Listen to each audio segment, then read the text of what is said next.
Please be advised that the views and opinions of the host and guests do not reflect those of the station, the management, and its network. Sa barangay tayo, ikaw at ako. Sa barangay tayo, wow. Sa barangay tayo, ikaw at ako. Nagbibigay ng aral sa mga kagawad at kapitan. Sa barangay tayo.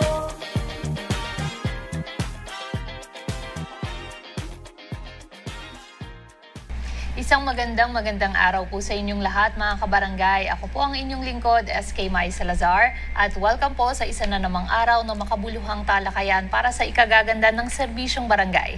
Kasama pa rin ang ating pambansang kagawad, Kags Butch Serrano. Maraming salamat, SK Mai. Isang karangalan ang makasama kayo linggo-linggo.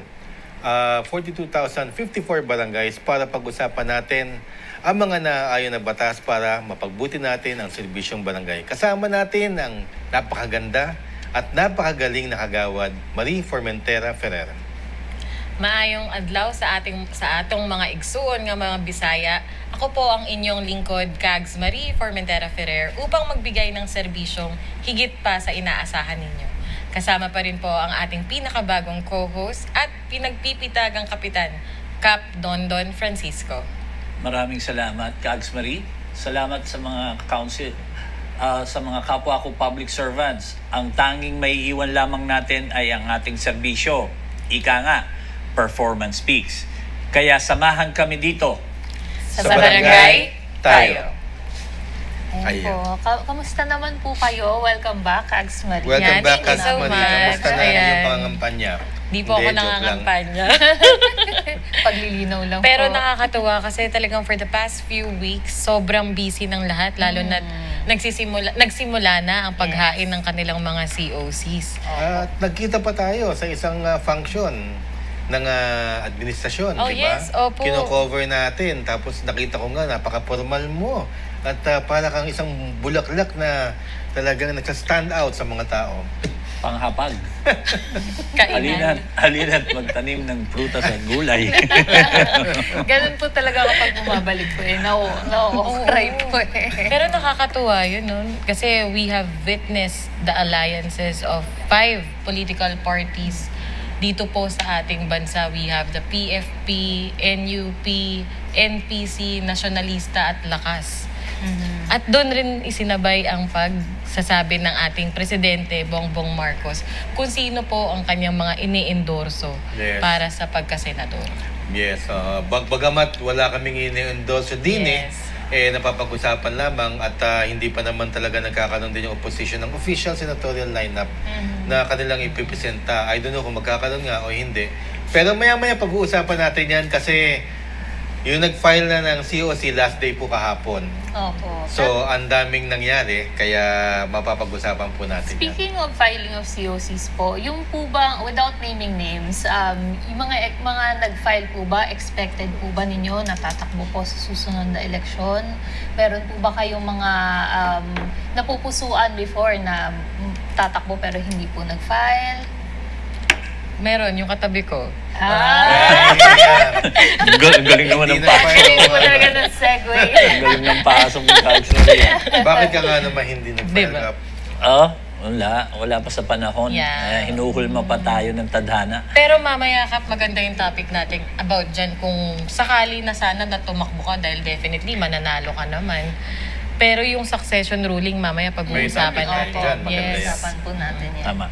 Pero bago po ang lahat, meron lamang po tayong ibabahagi na isa pong malungkot na balita mga kabarangay dahil po nabalitaan po natin na namatay po ang isang barangay captain sa Bulacan matapos po pagbabarilin ng riding in tandem noon pong Sabado, October 3. Ayon po sa mga otoridad, sinisilip na po ang mga CCTV sa lugar upang matukoy po yung dalawang suspect sa pagpaslang po kay Winnie Bernardo, ang kapitan po ng Barangay Marungko sa Angat, Bulacan. Nakikiramay po kami dito po sa SB sa pamilya po ni Cap Winnie Bernardo. Alam mo, very important yung news na yan kasi parang every month meron tayong news na ganyan. Opo. Na napapaslang na kapitan. Pang ilan na to? this year. At hindi lamang po kapitan, maging ang mga kagawad po, Kagawad. mga tanod, at Puro barangay officials. Opo. Well, sabi ko nga, hindi naman din sinasabing politically motivated ito. Pero yun na nga yung season. Pangalawa, doon mo makikita talaga na ang mga kapitan at kagawad frontline talaga ng kampanya pagdating sa local government. Nakikiramay ulit kami at sana nga palagi na lang natin sinasabi na sana matigil na hindi ka nais-nais na nangyayaring politika sa Pilipinas. Tama po. May sympathies to the family. Kasama po ang lahat ng miyembro sa barangay tayo. Siya yung, if I'm not mistaken, siya yung Liga President. Yeah, na tumatayang ex officio Bukal. Ng Bulacan ba? Bulacan. Yan. Si Miss Kapitan Winnie Bernardo. Yan. Pati driver niya, nakikiramay din kami sa pamilya ng Ang driver. nakita ko sa news, pinuntahan ni Sec Benhar Abalos. Being a barangay captain at that. Sana matigil talaga to. Meron pang ang pagkakataon, may isa pang nangyari, yung mga tanod na sumita lang ng nagvi-videoke. Opo. Biro nyo, sinita lang yung nagvi-videoke, binarel. Meron po tayong mga ordinansa na nakaakibat po ng yung pag-merrymaking ba natin. Katulad sa Mandaluyong, meron po kami hanggang 10 o'clock ng gabi. Dapat po ay medyo hinihinaan na po yung mga nagvi-videoke. Kasi I always remember mga kapitan, kagawad, at yung mga simpleng mamamayan na tumatangkilik sa barangay tayo, na your right ends at the tip of my nose. So, ibig sabihin, kung alimbawang ang karapatan nyo na magkantahan, magsayahan, binibigay po sa inyo yan ng ating konstitusyon. Pero pagdating po ng gabi, at pagdating naman po na nakakasagabal na kayo, na maingay na, medyo may karapatan ding magkaroon ng katahimikan yung mga katabing bahay nyo.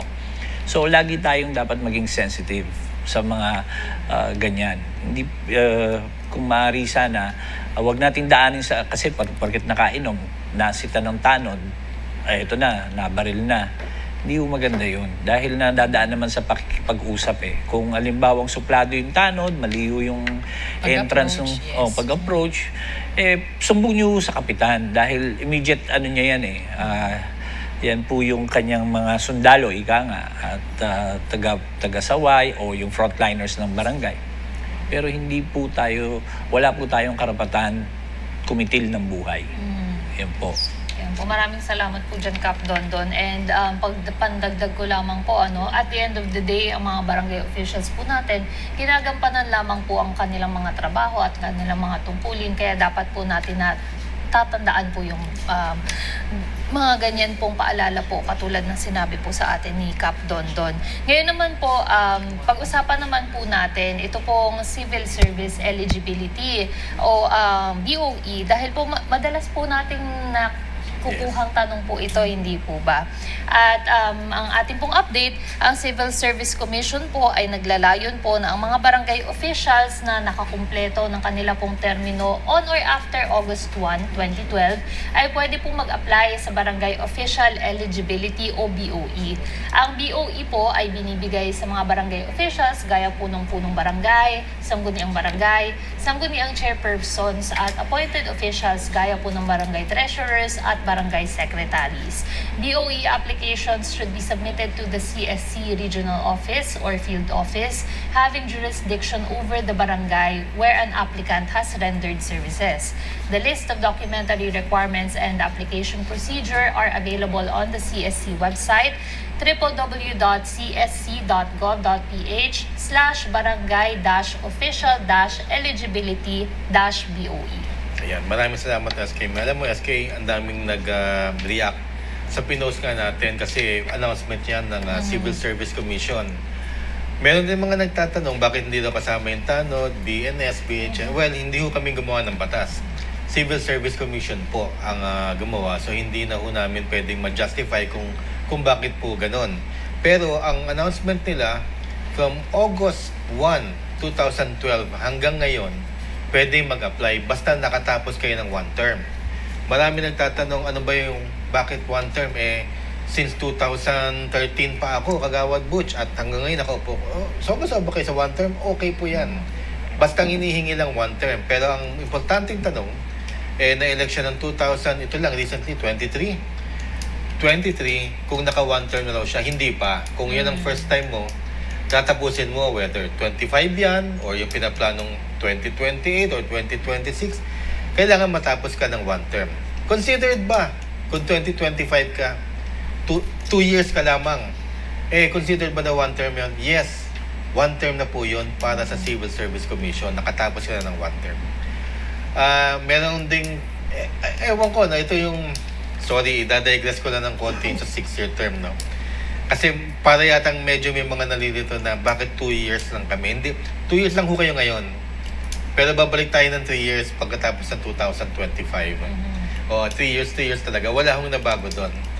Nagka gulo-gulo lang nung last time na pinuspone yung election. Kaya po 2 years lang po kayo ngayon. So, ayun ho, yung sa BOE, ako civil servant kasi. Pero ako yung nag-take ng exam. Way back noong 1990s pa. Nagko-commit pa ako puntang Quezon City para... Sinabi pa talaga ni Kags Butch yung kanyang... Yes. Yes, kasi ngayon online na eh.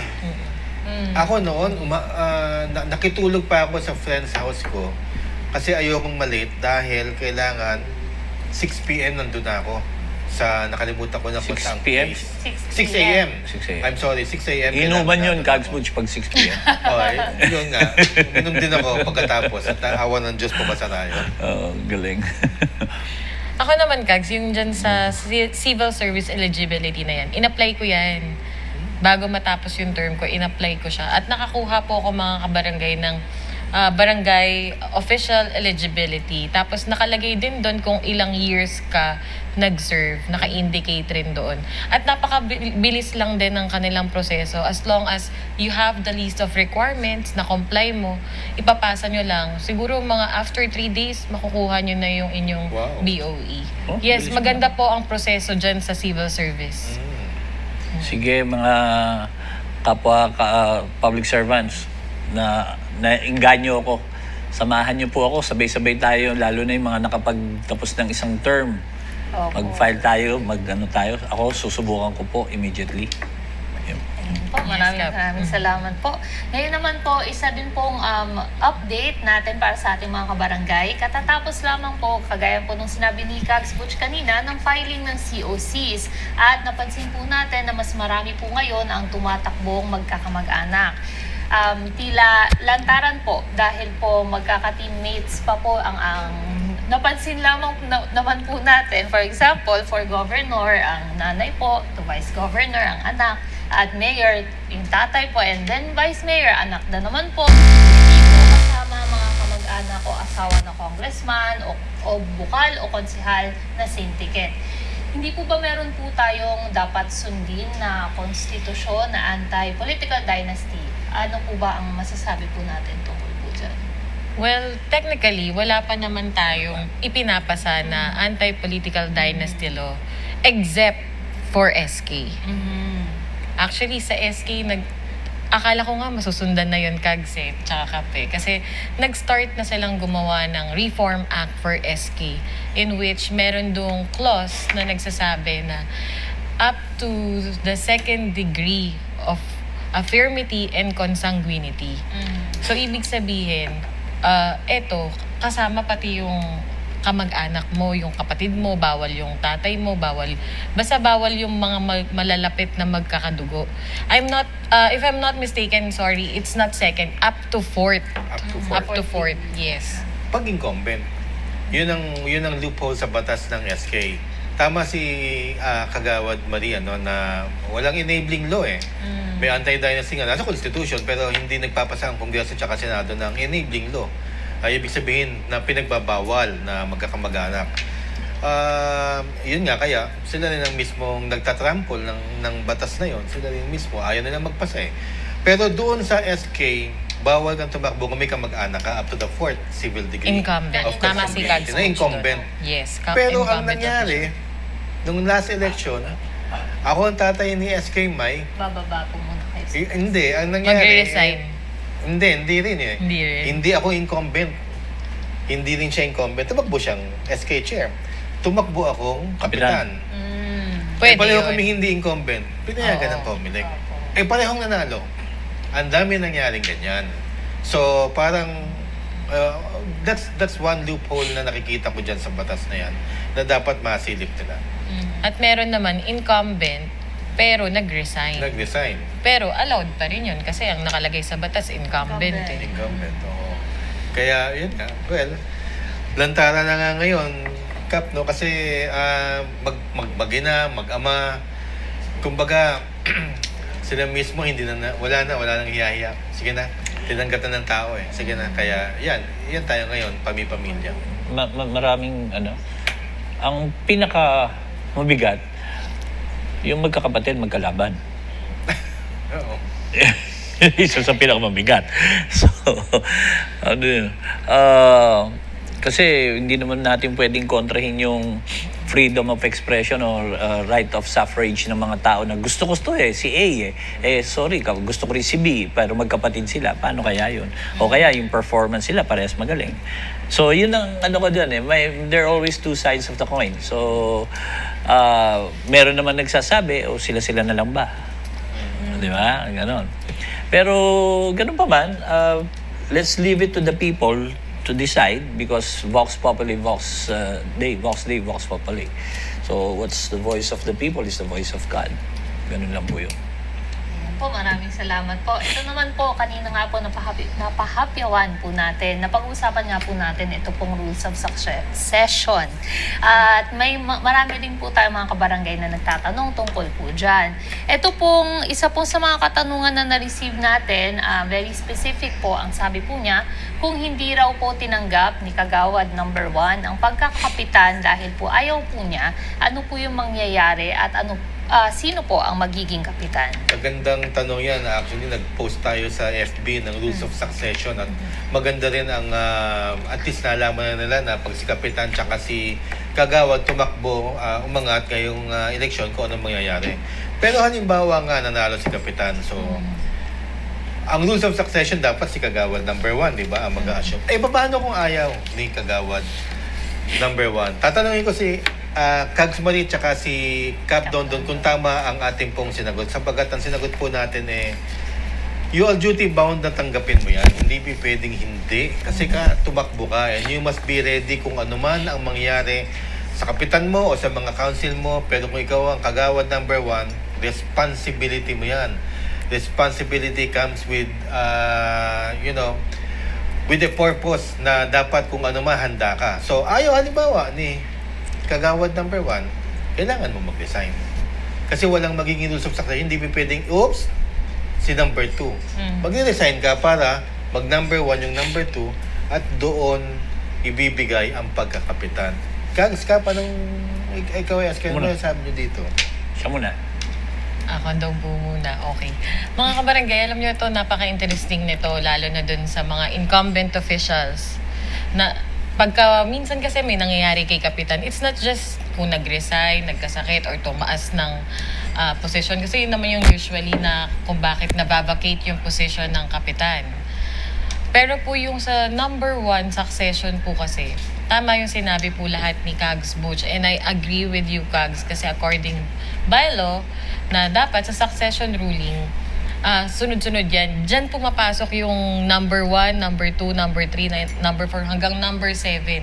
Kasi sa succession ruling po, pag hindi tinanggap, in which hindi pwedeng letter lang na ayoko po, hindi po pwede yun. Because tama po yung sinabi ni Kags Butch, you are duty bound. Meaning, kung ano po yung nakalagay sa batas, yun po ang ating i-implementa.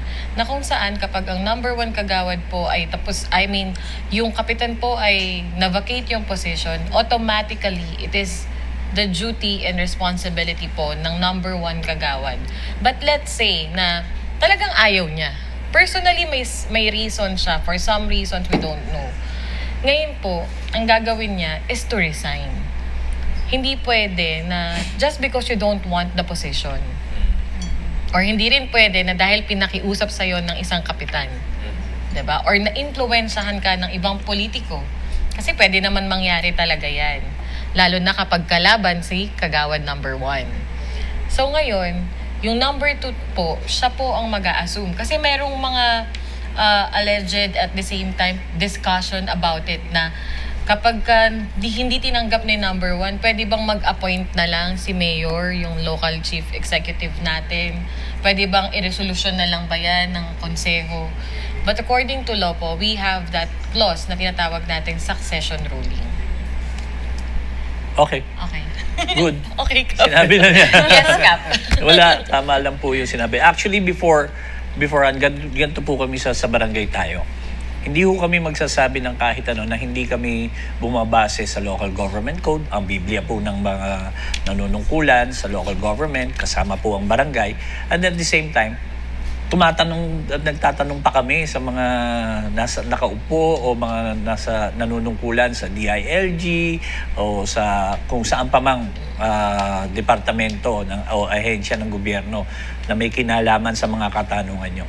So yan, sinigurado po ni Kags Butch, tama po yung sasabihin namin sa inyo. So kung ano yung sinabi po nung dalawa, tama po yun. Wala akong lusot yun po yun. Ayan po, maraming salamat po at sana po nalinawan po yung nagpadala po sa atin ng kanyang pong katanungan. Ngayon naman po, for our last question, ngayon po sa segment po natin na to, napaka-polarizing as always, tumahimik na nga po yung usaping term setting. At ngayon nga po mga kabarangay, these last 2 weeks, hindi na po umusad at hindi na po pinag-usapan ito sa dalawang kamara. Nabinbin na po ito sa second reading na dapat po ay sponsorship speech na sana ng mga nagsusulong pero bigla na lamang po ito natigil. So, mga Kags and Kap, hanggang ngayon po ay may mga nagtatanong pa po sa atin araw-araw kung tuloy daw po ba yung 6 years, tuloy daw po ba yung BSKE. So, ano na po talaga as of today? As of today, it's a prank. Hindi, joke lang. Biglang tumigil eh. Second reading, biglang tumigil. Ngayon, meron kasing nagsasabi, aminin na natin, kung nakaupo ka, gusto mo talaga yan, of course. Kung hindi ka nakaupo, ayaw mo yan.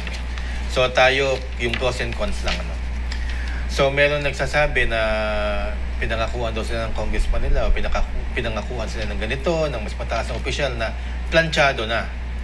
Okay, ina-analyze ko yun kasi ano yung ibig mong isabihing planchado? Kasi kung planchado na napasado, hindi pa siya RA. Okay? Hindi pa siya batas. Pero kung planchado na pag-uusapan nila sa November, December, ipapasa, maaari, yes. Pero pag-uusapan pa lamang. Hanggat hindi po nagiging Republic Act ang sinusulong na yan sa term setting, hindi po natin masasabing planchado o pasado. Nakakatuwa, SK, sapagkat ngayon marami nang nagsasabi na iba talaga ang nag-file, iba rin ang pasado. So, ang hinihintay nila yung pasado. So, sinasabi ko naman, iba na ang panahon. By November and December, mainit na ang politika. In fact, ngayon mainit na. So, baka maiba ang tema ng usapan, pero wait and see pa rin tayo. Kasi masyadong malawak, mahaba ang 6-year term para hindi natin pansinin kung ano nangyayari. Alam mo, Kags, totoo lahat ng sinabi mo. Pero kasi sa akin, for me, personal opinion, as long as hindi pa rin po siya nagiging batas, para sa akin po, ito pa rin po ay isang political stand na kung saan ay ginagamit pa rin para makakumbinsi ng pagsuporta para sa mga tumatakbo para sa posisyon ng kahit anong posisyon pwede. Except for, yung House of Representatives at saka yung Senado. Pero marami po ngayon ang talagang ginagamit yan na para makumbinse ang ating mga barangay officials na suportahan sila. And sinasabi nga natin, na sa ngayon kasi naka-recess eh. Pero we don't know if that will be part of the railroading siguro yung pinakatamang termino dyan. Yeah. Kasi sabi nga nila, they will submit it and make it an RA pagdating ng December. That's the latest rumor po na nakuha ko. Pero it's still a rumor. So sabi ko nga, at sabi nga ni Kags Butch, at malamang sasabihin rin ni Kap, as long as hindi pa rin po yan na ipapasa, sa ngayon po, wala po tayong batas na nagsasabing meron na pong nakaset na termino na 6 years para sa mga incumbent officials. Tama. Ako naman po, ganito. Una, yung pong mga nag-aabang dun sa ng mga nakaupo na hoping and praying na ma-extend or magkaroon ng postponement para at least ayusin yung term setting, trabaho lang, katulad ng sinabi nila. Kasi ganito yung mga ibang nag-i-sponsor nung batas, iba na ho ang sa iba na sa hindi naman marami, pero meron po na mga major na nag-sponsor po ng bill ay iba na po ang tinatakbo. Okay? Ang tinatakbo, iba governor, basta ibang posisyon na. Number 2, kapag kayo naman yung kumakandidato at kayo yung napanood nyo kami, ngayon, kumakandidato kayo, kung anong party sa legislatura, party list ba kayo, o kaya ay congressman sa mga distrito nyo, o kaya ay senador, at napapakinggan nyo kami, napapanood nyo yung mga pogi at magagandang kasama ko. Kung ako sa inyo, hindi lang po term extension o term ang pag-uusapan nyo o ang sasabihin nyo sa tao. Sabihin nyo rin po yung tungkol sa Magna Carta. Bakit po? Ito yung logic dyan. 42,000 na lang po natin ang barangays dito. Sa 42,000 barangays, meron pong, sabihin na natin, 8 kasama SK. Pero 9 na natin. That's 378,000 na mga nanunungkulan. May mga tao yan. Siyempre, hindi naman magiging kapitan at kagawa dyan. Walang tao yan. Pero, isipin nyo, pag sa Magna Carta po ang yan po ay yung may extend Yan po yung masasayang mga kami, tayo, ako. Pag na-extend, sabi ko nga sa inyo, I'm not a hypocrite. At kapag na-extend, wow, okay ako doon. Pero kung hindi, ready naman din ako sa eleksyon dahil grading system yung eleksyon para sa akin So may 378,000 na matutuwa sa extension. Pero kapag Magna Carta po ang pinag-usapan natin, at ang naging plataforma de gobyerno ng mga kumakandidato, may 20 tanods ayon sa batas. May isang BHW, pwedeng dumami pa nga yan. May isang BNS, ayon na naman sa batas. May 20 na lupon, ayon na naman sa local government code. Pag inad mo yun, yung 52, i-multiply nyo sa 42,000, ang lalabas ay 2.1 million. Yung 2.1 million na yan, masisiyahan sa mga gagawin ng mga tatakbo at manunungkulan sa pagiging senador o pagiging congressman. So, isipin nyo yun. Lalo na sa party list, isipin nyo po yun. Mas maraming matutuwa sa inyo at posibleng bumoto sa inyo. Again, yung mga kapitan, mga kagawad, SK chairman, may tao yan. Siyempre, hindi natin maiaalis yun at may tao po kami. Pero mas marami rin yung taong matutuwa kapag Magna Carta ng barangay ang pinag-usapan. Okay? Yun lamang po, Kags Butch. Tinechnical ko lang ng konti. Agree naman ako. Agree tayo kay Kapitan Don Francisco sa lahat ng mga nabanggit niya. Ayan po, maraming salamat po. At dyan po muna natin tatapusin ang atin pong second segment. Pero bago po ang lahat, nais lamang po natin mag-abot ng ating pong pagbati kina Kap Dodong Kapidlak and Kagawad Noy Ron Sarmiento ng Barangay Minapaso, Calatrava, Negros Occidental. Hello po sa inyo. Hello din po kay Kagawad Marcon Bayan Leo ng Barangay Belance, Dupax del Norte, Nueva Vizcaya. At kay Kagawad Rex Machan ng Barangay Poblasyon, Polomok, South Cotabato. Kagawad Al Rivera at Kapitan Alnardo Rotap ng Barangay 507, Zone 50, Sampaloc, Maynila. Meron lang akong iahabol, SK May, no? Pagbati kay Kap Ramon Morales ng Binyan, Laguna. At syempre, meron tayong special guest na susunod na, nako, hintayin nyo, bukod sa gwapo, basketballista, pero ngayon nagsisilbing kagawad. Pero ang tatay niya, kaibigan ko po, pati ito, yung anak, kasama na po. Kags Cosme Custodio, alam ko nanonood ka sa anak mo, stage father ka. Hello, best friend, pare. Nandito ang anak mo. Ayan po kayo po, Kags Maricap. May babatiin po ba kayo? Hindi naman nawawala yung anak niya. Ha? Hindi naman nawawala. Masyadong malaki para... Ang datingan, nandito po ang anak niyo. Dito, malapit na namin. Palaboy-laboy dyan sa kanto. Para pong na-pager. Oo nga, nung pangit ang pagkakasabi. Magandang entrada yun para next guest natin mamaya. Okay. Lalong tatandaan si Gags, Miko. Okay. Sige, Gags. Okay po. Ay, SK, May. maraming salamat po. At mga kabarangay, gaya nga po nang nabanggit ni Kags Butch, meron po tayong mga kasamang isang very special guest sa ating pong second segment. Kaya pakaabangan niyo po yan sa pagbabalik ng Sa Barangay Tayo. Sa barangay tayo, ikaw at ako. Nagbibigay ng aral sa mga kagawad at kapitan. Sa barangay tayo.